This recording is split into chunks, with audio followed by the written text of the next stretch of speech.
자, 운영체제, 여섯 번째 시간은 지난 시간에 우리가 이제 프로세스 간 통신, IPC에 대해서 개념적으로 살펴봤습니다. 그래서 이번에는 실제 그 IPC를 어떻게 사용하는지 한번 살펴보도록 하겠습니다. 먼저 이제 크게 두 가지를 살펴볼 건데요. IPC 시스템, 프로세스 간 통신의 사례 두 개를 살펴볼 건데, 하나는 파직스의 셔드 메모리하고 그리고 이제 메시지 패싱 방법으로는 이제 파이프를 살펴볼 예정입니다. 먼저 이제 파직스가 뭐냐면은 포터블 오퍼레이팅 시스템 인터페이스의 약자입니다. 유닉스 계열에 사용해서 이제 마지막에 X가 붙어 있고요. 이거는 이제 오퍼레이팅 시스템에 유닉스가 이제 저거 표준이 없이 너무 난립하니까 이제 표준화하자고 이렇게 단체를 만들어서 운영체제의 표준화를 시도했는데 뭐 말 듣나요? 마이크로소프트가 말 들을 리가 없고 리눅스 토발즈가 말 들을 리가 없죠, 그죠? 그래서 OS의 표준화를 그래도 이제 상당히 포직스 때문에 상당히 이제 난립하던 유닉스 계열이 많이 표준화가 됐습니다. 그런데 그럼 뭐합니까? 이제 리눅스로 대세가 기울어 버렸는데, 자, 어쨌든 리눅스도 이제 포직스 표준을 거의 도입하고 있으니까 우리가 이제 포직스라는 단어 정도는 알아두면 좋겠고, 거기에서 이제 사용하는 셔드 메모리 기법 어떻게 하는지 한번 살펴보도록 하고, 그 다음에 이제 전통적으로 이제 유닉스에서는 이제 가장 기본적인 파이프 구조를 많이 사용을 하기 때문에 파이프를 메시지 패싱의 사례로 한번 살펴보도록 하겠습니다. 먼저 이제 포직스 셔드 라이브러리는 이 메모리 맵트 파일을 이용합니다. 뒤에서 살펴보겠지만 우리가 이제 파일을 오픈한다 이러면 fopen 이런 거 있잖아요, 그죠? 파일을 오픈한다 그러면 이 파일이 보통은 하드디스크의 스토리지 시스템의 어떤 영역을 잡죠, 그죠? 근데 이 메모리에다가 파일을 생성하면 어떨까요? 겁나 빠르겠죠. 그래서 메모리 맵트 파일을 사용할 수가 있습니다. 그래서 이 쉐어드 메모리는 이 메모리 맵트 파일을 이용해서 버퍼를 쉐어드 메모리 영역을 잡는다는 거죠. 자, 그러면은 어떤 이제 쉐어드 메모리 파일을 메모리에 매핑 시켜가지고 우리가 이렇게 쉐어드 메모리를 생성할 수가 있습니다. 자, 쉐어드 메모리 SHM 오픈 해가지고 이 이름을 주고, 그 다음에 create read write 해가지고 저거 권한을 0666으로 해서 주면은 파일 디스크립트 하나가 생성이 되죠.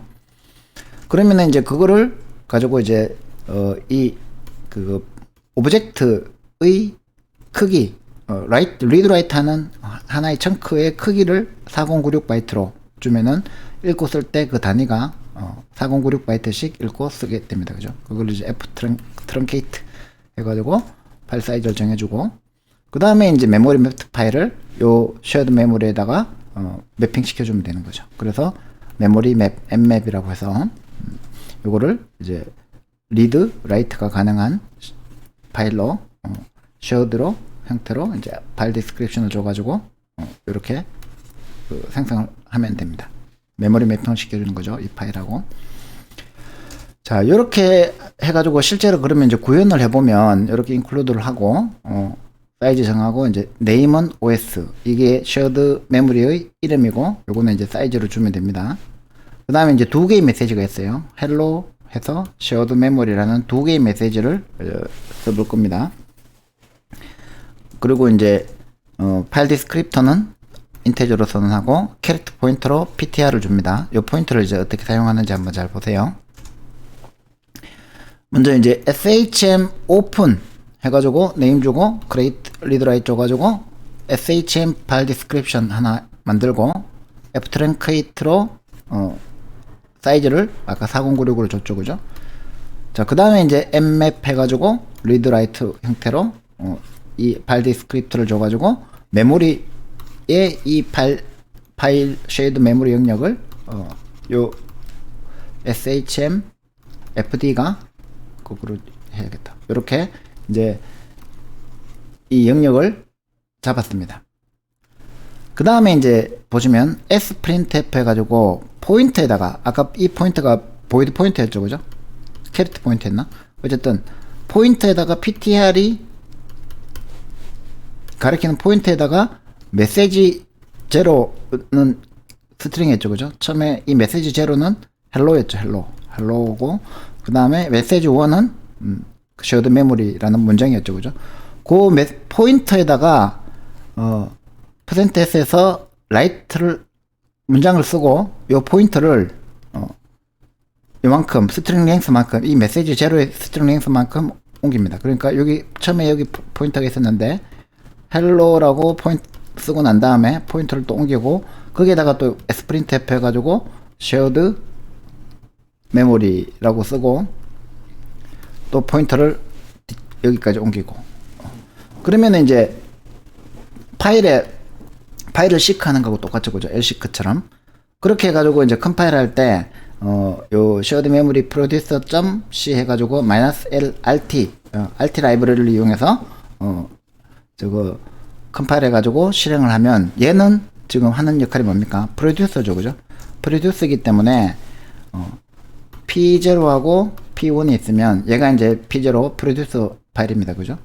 그러면 이제 메모리의 어떤 영역을, 메모리 매트 파일을 만들어다 가지고 얘는 여기에다가 이 쉐어드 메모리에다가 라이트를 하는 역할을 했죠, 그죠? 자, 그러면은 이제 그거를 읽어오는 거는 어떻게 할까요? 얘는 라이트만 했어요, 그죠? 그러면 이제 얘는 저거 컨슈머입니다. 컨슈머는 여기까지는 구조가 똑같죠. SHM 오픈 하는 것도 똑같고, 그 다음에 메모리 매핑 시키는 것도 똑같아요.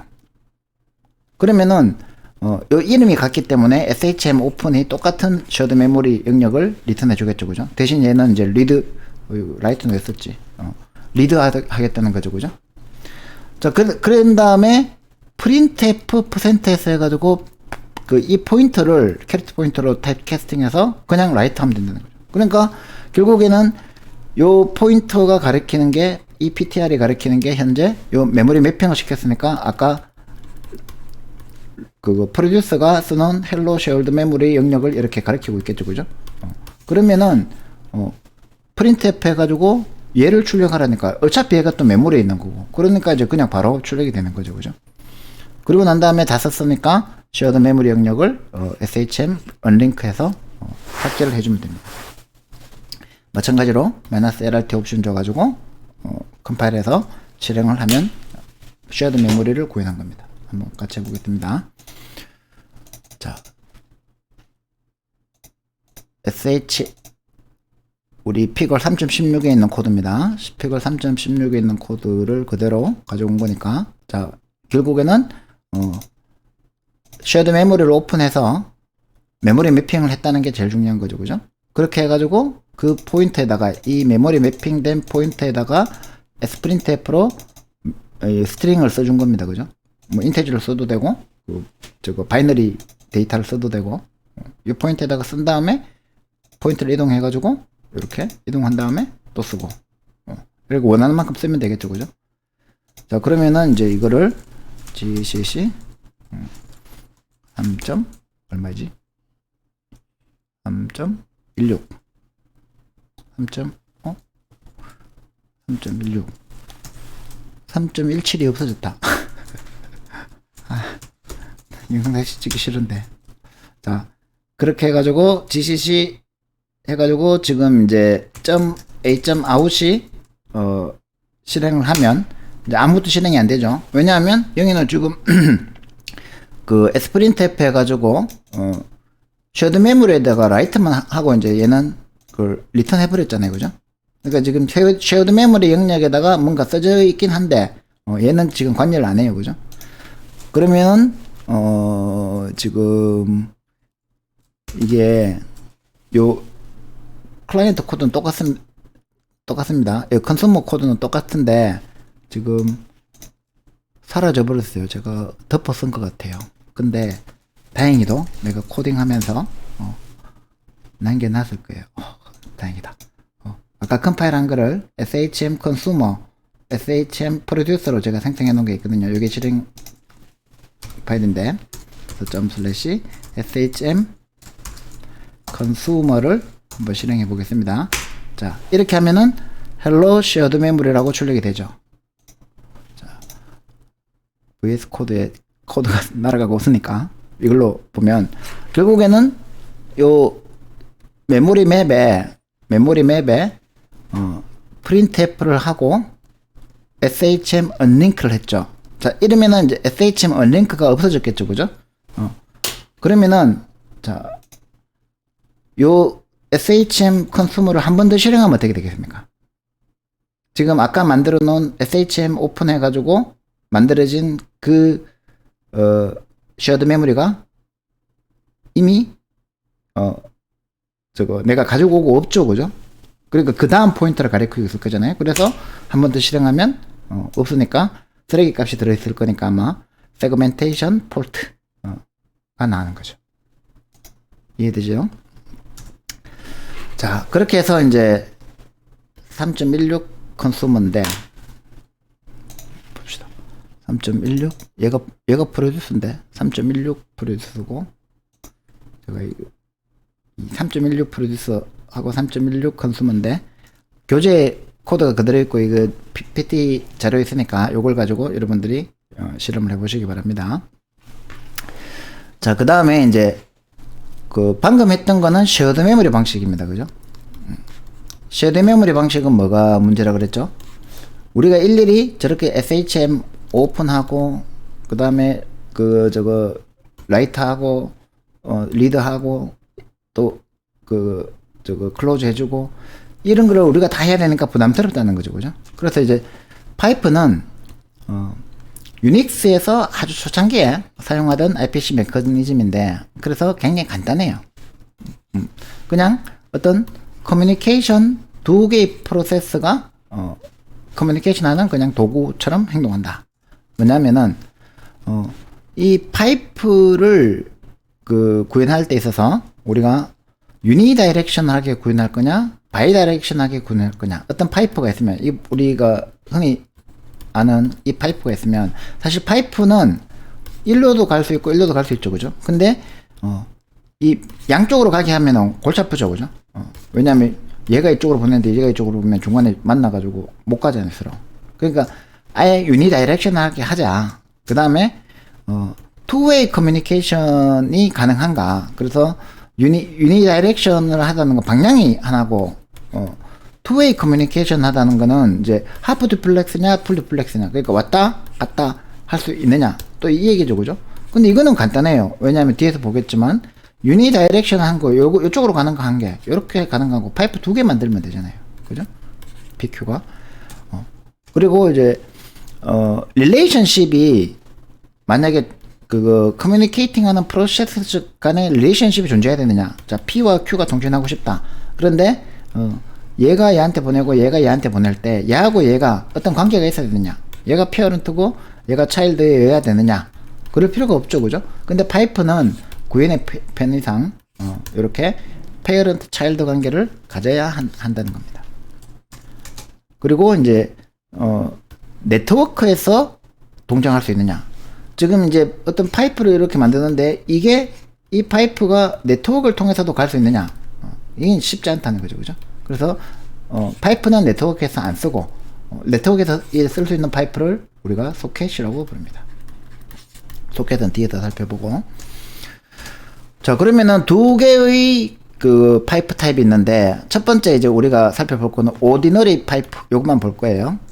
그리고 이제 이 오디너리 파이프 그냥 이렇게 P하고 Q하고 이렇게 파이프를 이렇게 만들고 또 이렇게 만들어 가지고 통신하는 거 외에 여러 개의 파이프를 넣어 가지고 이름을 얘는 A 파이프, 얘는 B 파이프 이렇게 이름을 붙여주면 되잖아요. 얘는 그 리시브 파이프, R 파이프 뭐 이렇게 이름을 붙여줄 수 있는 걸 우리가 네임드 파이프라고 하고 요 경우에는 아까 얘기했던 대로 이 페어런트 차일드 릴레이션십이 없이도 쓸 수 있도록 그렇게 만들어 놨어요.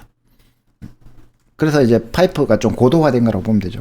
근데 이제 우리는 목적이 그냥 메시지 패싱을 보는 거기 때문에 옛날에 무식한 이제 오디너리 파이프 그 오디너리 파이프는 단 둘이 P와 Q가 되는데 상대방이 누군지 알아야 되잖아요. 그래서 이 P를 우리가 페어런트라고 하고 Q를 차일드라고 해서 반드시 페어런트가 파이프를 크리에이트 하면은 그거를 차일드하고 커뮤니케이션 하는데 쓰겠다 이거죠. 이해되죠? 그러면은 이제 페어런트하고 차일드가 반드시 파이프로 통신하게 되는데 두 개의 파이프가 필요하죠. 양방향 통신을 위해서. 하나는 이렇게 전송하는 파이프, 페어런트로부터 차일드로 가는 파이프, FD1이 그겁니다. 그 다음에 하나는 차일드로부터 페어런트로 오는 파이프. 그래서 이제 두 개의 파일 디스크립터를 가지고 오디너리 파이프를 양쪽에 이렇게 걸어주면 투웨이 커뮤니케이션이 가능하다. 양방향 통신이 가능하다. 그래서 이제 두 개의 프로세스가 프로듀서 컨슈머 이런 패션으로 프로듀서가 라이트하고 컨슈머가 리드할 수 있는 이런 이제 모델을 만들 수가 있다. 그래서 유니 다이렉셔널 한 파이프, 즉 원웨이 커뮤니케이션이 가능한 파이프를 가지고 투웨이 커뮤니케이션 하려면 두 개의 파이프를 쓰면 된다. 그죠? 그래서 이제 유닉스에 이제 요 파이프라는 시스템 콜이 있어요. 그러면 이제 파이프 해가지고 FD에 배열을 주면 이게 이제 배열의 길이는 2여야 되겠죠, 그죠? 그러면 이제 하나는 리드 엔드로, 하나는 라이트 엔드로 이렇게 쓰면 그 생성해서 리턴 해준다는 거죠. 자, 그러면은 이제 요 앞에 거는 이제 보면 되고, 이제 리드 엔드, 라이트 엔드를 각각 이제 0, 1로 매크로를 디파인하고 버퍼 사이즈를 25 정도 줘가지고 라이트 메시지는 이제 그리팅즈라고 선언해놓고, 리드 메시지는 이제 그리팅즈를 읽어오는데 사용하면 되겠죠, 그죠? 그렇게 해놓고 이제 인테저 파일 디스크립트 이 사이즈가 2해야 되겠죠, 그죠? 리드 엔드 한 개, 라이트 엔드 한 개, 두 개를 지정하고 파이프 FD 해가지고 이 FD의 배열을 넘겨주면 파이프를 생성해 준다는 겁니다. 그러면은 페어런트하고 차일드가 두 개의 파이프로 이렇게 통신한다고 했기 때문에 어떻게 해야 됩니까? 포크를 해야 되겠죠, 그죠? 포크. 그러면 포크를 하는 순간 PID가 0보다 크면 페어런트죠, 그죠? PID가 0이면 차일드죠, 그죠? 그 페어런트는 뭐 하면 됩니까? 리드는 할 필요 없죠, 그죠? 그냥 클로즈 해버립니다, 바로. 그리고 이제 라이트 해가지고 FD 라이트 엔드, 즉 FD 1에다가 라이트 엔드가 1이니까 FD 1에다가 라이트를 해줍니다, 그죠? 뭐를? 라이트 메시지를. 여기에 아까 그리팅즈라고 되어 있었죠, 그죠? 그리고 이제 그 차일드 프로세스면 PID가 0이면 이제 라이트는 안 할 거니까 클로즈 해버리고 내가 리드를 합니다, 그죠? 그러면 이제 이 파이프로부터 데이터를 읽어서 이 리드 엔드로부터 리드 메시지에다가 저장하겠죠. 그게 그리팅즈겠죠, 그죠? 그리팅즈. 간단하죠, 그죠? 그렇게 해가지고 이제 파이프를 구현을 한 겁니다. 방금 우리가 코드는 다 살펴봤으니까 한번 요 그리팅즈라는 메시지가 제대로 이 페어런트 프로세스하고 차일드 프로세스가 제대로 주고 받는지 한번 실행해 봅시다. 3.21 오디너리 파이프 -LRT 해서 A.out을 해보면 이제 리드 그리팅즈라고 해가지고 실행을 했겠죠, 그죠? 그래서 뭐 예를 들어서 하이 파이프 이렇게 하면 이번에는 하이 파이프스라고 이제 전송을 받았는 걸 아시겠죠, 그죠? 자, 그래서 이제 요 모델, 즉 파이프 모델이 포크하고 어떻게 연결되는지 아시겠죠, 그죠? 포크를 하는 순간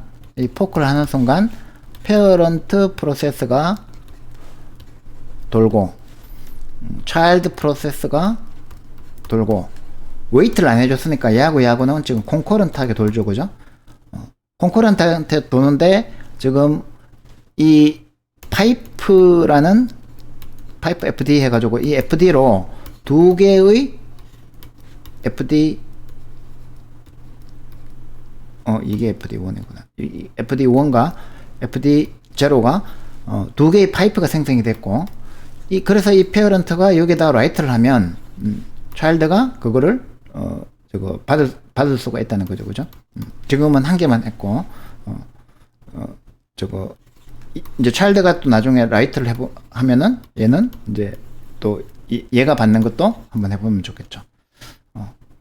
만약에 학기 과제 같으면은 주고 받는 거를 하이 했으면은 로우 이렇게 하는 거를 한번 숙제로 내면 좋을 텐데, 그냥 이거 돌려보는 걸로, 여러분들 시간 있으면 하이 하면 로우 하는 걸로 한번 해보세요. 자, 그 다음에 자, 지금까지 우리가 이제 쉐어드 메모리에서 조금 더 진화된 파이프 메시지 패싱 방식까지 했는데, 이거는 어쨌든 간에 이제 우리가 깡통 PC 시절, 그러니까 이 PC 안에서 퍼스널 컴퓨터 안에서 혼자 놀던 시절의 이야기고, 요즘은 이런 PC 아무도 안 쓰죠. 누가 이런 PC를 씁니까, 그죠? 어디에 연결되어 있습니까? 인터넷에 연결돼야 되죠, 그죠? 즉 네트워크 컴퓨터 아니면 그게 컴퓨터입니까, 그죠? 그래서 항상 우리가 이제 인터넷에 연결된 네트워크된 컴퓨터를 가정을 하면 다른 컴퓨터하고도 이렇게 우리가 통신을 하고 싶다는 거죠. 그러면 요 컴퓨터에 있는 프로세스 1하고 요 컴퓨터에 있는 프로세스 2하고가 서로 통신하려면 어떻게 해야 되냐는 거죠. 쉐어드 메모리로 할 수 있을까요? 얘의 메모리나 얘의 메모리가 공유할 수 있는 방법이 있나요? 그 다음에 메시지 패싱으로 할까요? 파이프를 얘하고 이렇게 연결할 수 있나요? 그래서 이제 조금 더 진일보된 개념으로 소켓이라는 게 등장합니다. 이 소켓의 정의가 뭐냐 하면 defined as endpoint for communication, 통신을 위한 양종단을 얘기한다. 뭔 말이야? 쉽게 얘기하면 얘는 이제 이 컴퓨터하고 이 컴퓨터를 연결해야 되니까 이 컴퓨터를 아이덴티피케이션 할 수 있는 뭔가가 필요하죠. 이 컴퓨터를 아이덴티피케이션 할 수 있는 뭔가를 필요하죠. 얘를 어떻게 특정하면 됩니까? 여러분들 인터넷을 쓰니까 항상 저거 나오는 용어 있죠? IP 어드레스. IP 어드레스를 가지고 특정할 수 있다는 거죠. IP 어드레스. 그러면 이제 컴퓨터는 특정했는데 컴퓨터하고 이 컴퓨터하고 연결된 이 파이프를 특정해야 되죠, 그죠? 그거는 뭐라고 했죠? 포트라고 했죠, 그죠? 포트. 그러면 이제 IP 어드레스하고 포트를 하나를 묶으면 요게 뭐가 됩니까? 소켓이 된다는 거죠. 그래서 파이프는 그냥 선이고 소켓은 이렇게 동그랗게 해가지고 이렇게 꽂을 수 있는 구멍이 있잖아요, 그죠? 그런 거를 우리가 소켓이라고 하죠, 그죠? 돼지 코 같노. 어쨌든 자, 소켓이라는 거는 이 커뮤니케이션을 위한 엔드포인트 두 개의 이제 리모트 원격지에 있는 컴퓨터하고의 연결을 의미하는 요 파이프 형태의 커넥션을 얘기합니다. 자, 그런데 이제 소켓 가지고 이렇게 일일이 소켓을 연결했으니까 이제 뭘 주고받을 수 있어요? 데이터를 주고받을 수 있죠, 그죠? 그러면 이제 예를 들어서 헬로 월드라는 문장을 보낸다고 생각해 봅시다. 이게 헬로 월드를 보내는데 얘는 64비트 머신이고 리틀 엔디안을 쓰고 얘는 32비트 머신이고 빅 엔디안을 쓰고 이런 복잡한 일들이 많이 벌어지겠죠. 그래서 이제 옛날 같으면은 뭐 전문 레이아웃 이래 가지고 내가 4바이트는 뭐로 보내는데 이게 리틀 엔디안이야. 얘는 그 다음에 16바이트로 내가 스트링을 보낼게. 그 다음에 8바이트로 내가 플로팅형을 보낼게. 이런 거를 이제 다 일일이 지정해가지고 소켓으로 보내고 소켓으로 바꿔야 된다. 그게 이제 미치고 환장할 일이죠, 그죠? 그래서 이제 등장한 게 RPC라는 개념이 등장합니다. Remote Procedure Call. 원격에 있는 프로시저, 함수죠. 그걸 호출하겠다는 거예요. 그래서 추동한다. 뭐를? 원격에 있는 이 프로세스들, 네트워크된 컴퓨터에 있는 프로세스들 간의 원격 호출을 우리가 추동하겠다. 쉽게 말하면 내가 이제 팩토리얼을 구하고 싶어요. 팩토리얼 말고 뭐 좋은 거 없나?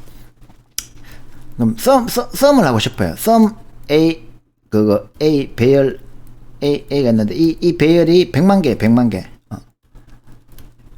그러면 10만 개씩 쪼개면 좋잖아요. 10만 개씩 쪼개서 10개로 나눠서 쪼개서 더했는 거를 우리가 이제 그거 더하면 썸이 되잖아요. 그래서 이거를 나누고 싶어요. 그러면은 A라는 컴퓨터, B라는 컴퓨터, C라는 컴퓨터에 썸이라는 함수라는 게 있다는 걸 내가 알면 그냥 이 컴퓨터에 있는 썸이라는 함수를 호출하고 10만 개를 보내서 이 컴퓨터에 데이터 10만 개 보내서 썸이라는 함수 호출하고 이 컴퓨터에 10만 개 보내서 썸이라는 거 호출하고 리턴 받아서 그거를 더하면 되잖아요. 그죠? 이런 식으로 원격에 있는 함수를 내가 호출하는 거를 RPC라고 불렀다는 거죠. 자, 그래서 이제 소켓은 먼저 소켓부터 살펴보면 방금 얘기했던 대로 IP 어드레스하고 포트 넘버를 묶으면 뭐가 됩니까? 하나의 어떤 네트워크 상에 있는 어떤 이제 컴퓨터를 특정할 수 있죠. IP 어드레스하고 소켓 번호. IP 어드레스하고 소켓 번호. 대표적으로 우리가 이제 HTTP 프로토콜 같은 경우에 저거 IP 어드레스를 의미하는 도메인 네임 worldwideweb.google.com 이 도메인 네임이 DNS에 의해 가지고 IP 어드레스로 바뀌죠. 그죠? 그 다음에 이제 생략했지만 땡땡80 하면은 요게 포트 넘버가 되는 거죠. 만약에 8080이면 8080 이렇게 써주면 요 IP 어드레스를 가진 컴퓨터의 8080 포트에다가 요 리퀘스트 URI를 보내줘. 이런 의미가 되는 거죠. 웹 브라우저의 역할이. 그러면은 그 맺어진 소켓 커넥션으로 이 웹 서버가 데이터를 쭉 보내주면 얘가 이제 그걸 받아서 화면에 브라우저에 보여주면 되는 거죠. 그죠? 자, 그래서 이제 자바가 처음으로 이제 인터넷하고 이제 소켓이라는 거를 아주 쉽게 쓸 수 있도록 인터페이스를 제공을 했어요. 그래서 굉장히 쉬운 인터페이스가 있기 때문에 여러분들도 소켓 프로그래밍 할 때 자바를 가지고 공부하면 굉장히 빨리 편하게 이해할 수 있습니다. 그래서 자바에 보면 이제 그 세 개의 소켓이 있는데 하나는 이제 그냥 소켓, 요거를 상속받은 또 이제 서버 소켓이라는 것도 있고 서버 소켓하고 그 다음에 데이터그램 소켓, 멀티캐스트 소켓이 있는데 요 소켓은 뭐냐면은 커넥션 오리엔티드 TCP 소켓을 의미하는 거고 데이터그램 소켓은 UDP 소켓 그러니까 커넥션 리스 방송이죠. 브로드캐스팅을 하는 거죠. 그죠? 그 다음에 이제 멀티캐스트 소켓은 특정 리시피언트를 방송을 하긴 하는데 아무한테나 주는 게 아니라 특정한 이제 리시피언트들한테만 주겠다. 이렇게 이제 멀티캐스트 소켓까지 사용할 수 있는데 주로 이제 요 소켓을 많이 쓰죠. 그죠? 여기서 소켓 프로그래밍은 여러분들도 한 번씩 해봐야 됩니다. 그래서 아마 자바 프로그래밍 수업 들었으면 소켓 프로그래밍 간단한 건 다 해봤을 건데 안 들은 사람도 있으니까 안 들은 사람은 그 책에 나오는 요 데이트 서버 예제를 한번 돌려보세요. 뭐냐면은 이제 얘는 서버 소켓이라는 이 소켓을 생성합니다. 뉴 서버 소켓에서 6013을 포트 번호를 주는 거예요. 자, 근데 서버 소켓은 클라이언트의 연결을 받겠다는 거죠. 그죠? 그래서 IP 어드레스를 파라미터로 줄 필요가 없어요. 왜냐하면 자기 자신이니까. 내가 리스닝 하고 있겠다는 거니까. 그래서 6013 포트 번호로 리퀘스트 보내봐봐. 이렇게 해서 서버 소켓을 생성했어요. 그죠? 그래서 요거를 대기하고 있는 요 이제 상황을 서버 소켓.accept 얘가 이제 그렇게 만드는 겁니다. 그래서 요 서버 소켓 6013을 만든 다음에 요 컴퓨터에서 요 6013에서 내가 리스닝 하고 있을게. 요청 보내봐봐. 이렇게 하는 게 이제 서버.accept입니다. 그러고 난 다음에 이제 만약에 이 서버.accept가 받아들여지면 얘가 이제 클라이언트를 리턴해 주는 거죠. 이 클라이언트 소켓을 리턴해 주는 거죠. 그게 몇 번일지 모르겠지만 뭐 7078이라고 해봅시다. 그럼 7078 포트로 뭐 합니까? 프린트 라이트를 생성해서 이 클라이언트의 아웃풋 스트림을 생성해서 pout에다가 println에서 뭔가 이제 써주면 되죠, 그죠? 뭘 써줍니까? new java util date to string. 그러니까 뭔가 스트링을 써주겠죠, 그죠? 스트링 형태로 써주는데 그게 데이트란 말이죠. 현재 요 java.util.date 하면은 current date가 나오잖아요, 그죠? 그래서 이제 현재 시간을 current date로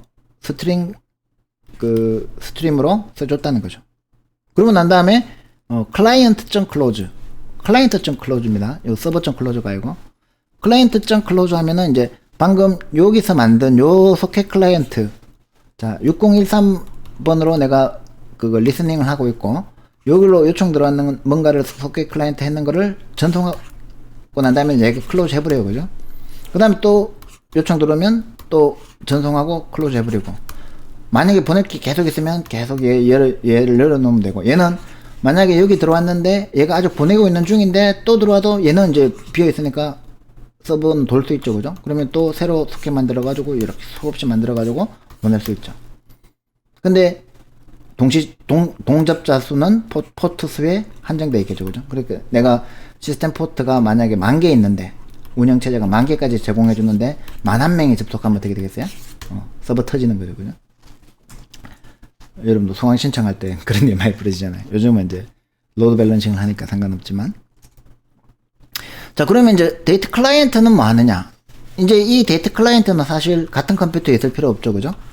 그러면은 이 데이트 클라이언트는 이 서버 컴퓨터의 이 6013 포트에다가 뭔가를 전송하고 싶은 거예요. 이 클라이언트는. 얘는 이제 IP 어드레스가 몇 번이든 상관없는데, 이 IP 어드레스는 얘가 알아야 된다는 거죠. 그래서 new 소켓 해가지고 IP 어드레스 주는데, 127.0.0.1은 이제 루프백 어드레스라고 해서 자기 자신을 가리킵니다.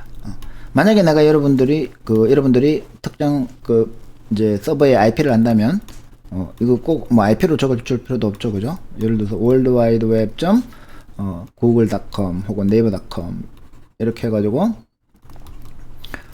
6013 포트에다가 내가 소켓을 생성했어요. 그 다음에 이제 이 소켓의 인풋 스트림을 받아와가지고 new buffer read를 해가지고 이제 이 버퍼에서 리드라인 해요.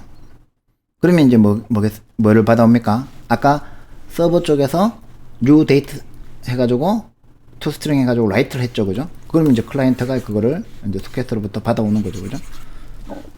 그 받아온 데이터를 출력을 하는 형태로 할 수 있죠, 그죠? 그리고 이제 다 쓰고 나면 클로즈 해주면 되고. 자, 이거는 이제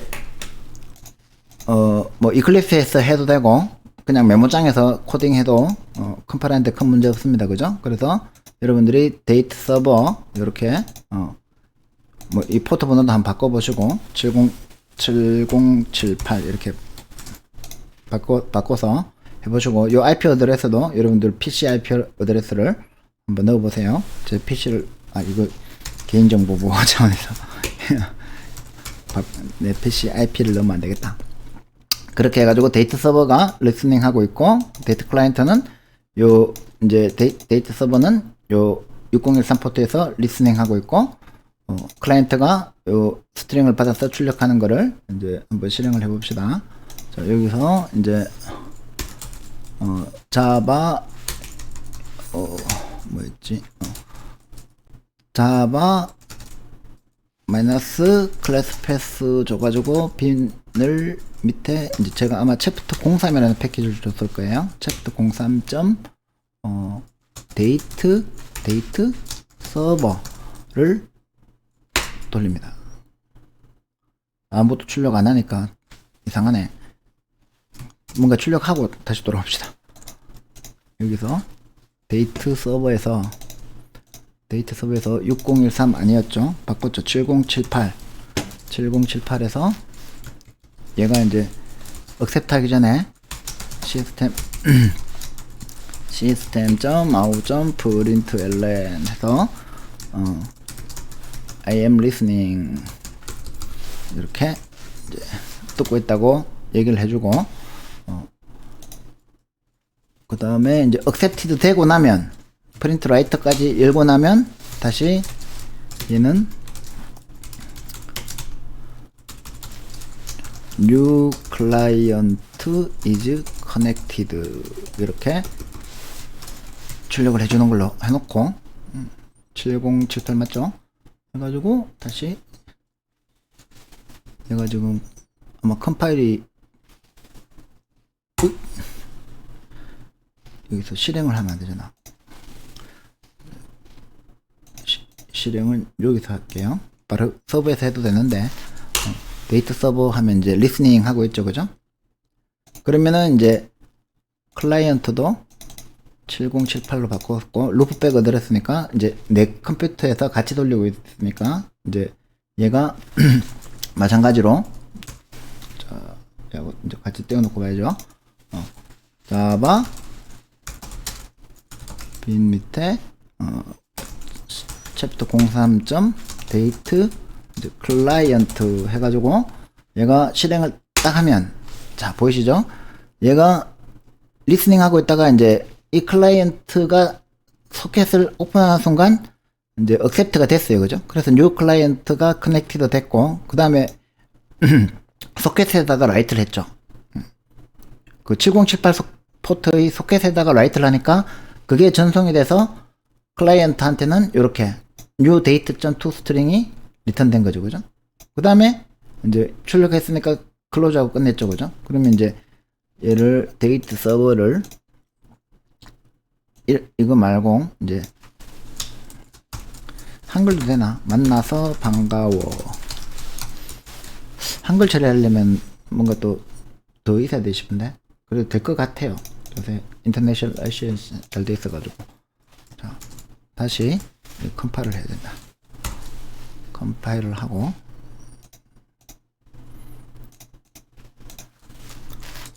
자 데이터 서버를 한 다음에 이번에는 한글도 잘 나오네요.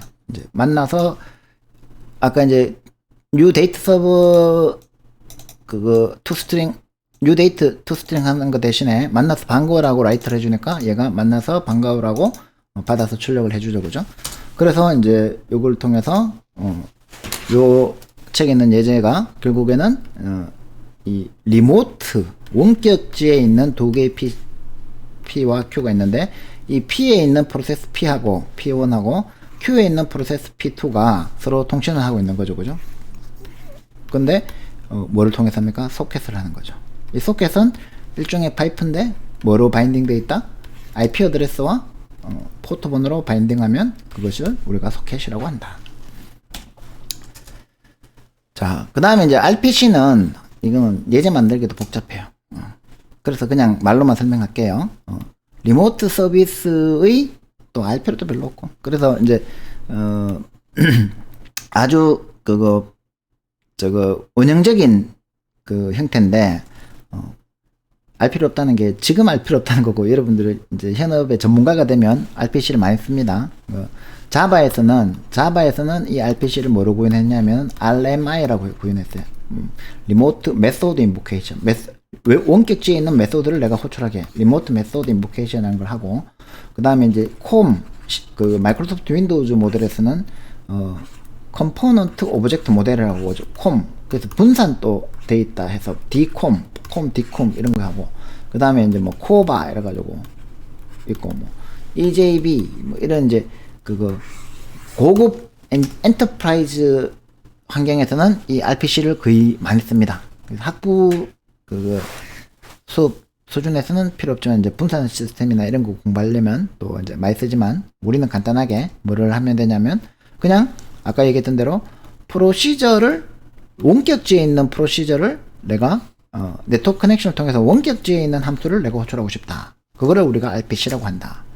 그래서 클라이언트는 리모트 호스트에 있는 함수 프로시저를 내가 호출할 수 있도록 해주면 되겠다. 근데 그게 이제 쉽지가 않다는 거죠. 왜냐하면 잘 생각해보면 이 RPC 시스템이 우리가 이제 A라는 서버에서 혹은 시스템에서 B라는 시스템에 있는 거를 호출해 줘야 되는데 이 B에 있는 함수가 뭔지 알아야 되죠. 그죠? 그럼 그게 이제 스톱이라는 거죠. 그 스톱에서 이제 이 스톱을 통해서 이 클라이언트 사이드에 있는 스톱을 통해서 이 서버에 있는 스켈레톤을 호출을 해줘야 되는데 자 우리가 이제 함수 호출하면 예를 들어서 펑션 펑크 라는 함수가 있다 그러면 파라미터를 남겨줘야 되죠. 그러면 이 함수 호출할 때 이 스톱에 파라미터를 예를 들어서 뭐 저거 그 스트링 뭐 str 이런 스트링을 남겨줘야 되는데 아까 얘기했던 그런 문제들이 또 생기죠. 리틀 엔디안인지 리틀 엔디안인지 빅 엔디안인지.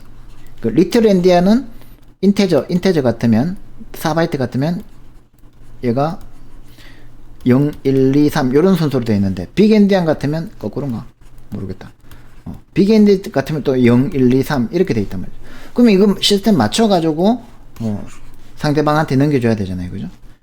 뭐 그런 문제들. 그 외에도 이제 오브젝트 시리얼라이제이션, 객체 직렬하라고 해서 시리얼라이제이션 이렇게 해가지고 예를 들어서 우리가 이제 클래스 퍼슨을 선언했어요, 그죠? 클래스 퍼슨 선언해가지고 스트링 네임 이렇게 해가지고 주니언이라고 했단 말이에요. 그러면은 퍼슨 객체를 내가 파라미터로 보내주고 싶어요. 그러면 이 퍼슨 객체만 보내면 됩니까? 이 퍼슨 객체의 네임이 가리키고 있는 주니온이라는 클래스도 같이 인스턴스도 같이 보내야 되죠. 근데 얘가 스트링이니까 망정이지. 또 스트링이 아니고 얘도 뭐 퍼슨 중에 네임이면 그럼 얘도 또 참조할 수 있고 이 참조 변수들이 쭉 이렇게 실타래처럼 이렇게 쭉 이렇게 연결돼 있겠죠, 그죠? 그럼 이걸 다 묶어서 시리얼라이제이션 해서 객체 직렬화를 해서 한꺼번에 묶어서 보내줘야 돼요. 그런 골치 아픈 일들이 생긴다는 거죠. 그래서 그런 거를 그런 이제 리모트 원격 서비스를 이용하는 이 두 개의 API끼리 주고받는데 데이터를 정렬하는 것을 우리가 마샬링이라고 해요. 마샬링 퉁쳐서.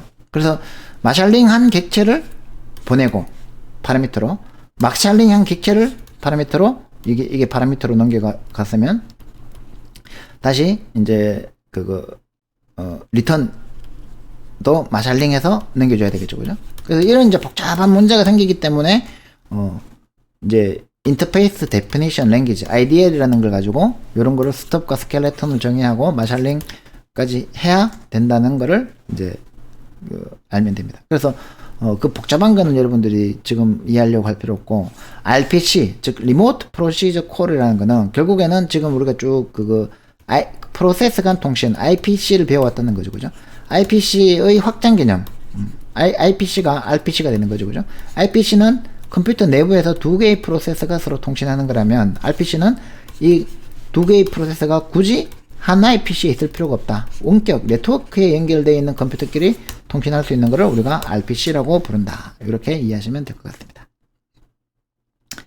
마샬드 파라미터를 보내고 마샬드 리턴 객체를 리턴 받으면 된다. 그렇게 이해하시면 돼요.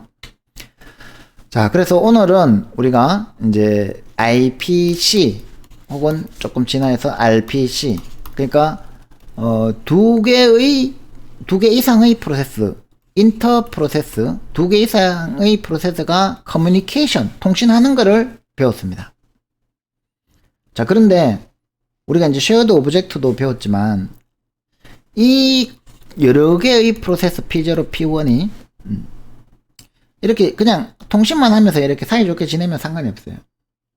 그런데 여러 개의 프로세스가 존재하는데 이 프로세스들이 뭔가 자원을 공유하면 이제 싸움이 벌어지죠. 난리가 나는 거예요. 그래서 이 프로세스를 이제 이 자원 공유가 이제 우리가 6장부터인가? 6장부터 이제 이 자원 공유를 어떻게 할 거냐 가지고 또 이제 공부를 많이 해야 되고 일단은 이제 그거 하기 전에 다음 시간에는 우리가 스레드 이 프로세스가 이제 프로세스로 처리하기에는 너무 무거우니까 이 프로세스 안에서도 다시 동결을 할 수 있죠. 아니 컨커런시를 지원할 수 있죠, 그죠? 이 프로세스 안에서의 컨커런시를 지원해 주는 게 우리가 이제 스레드입니다. 스레드. 그래서 내일은 우리가 스레드에 대해서 자세히 살펴보고 이 스레드는 우리가 이제 자바로 살펴보면 충분히 이해할 수 있습니다. 내일 뵙겠습니다.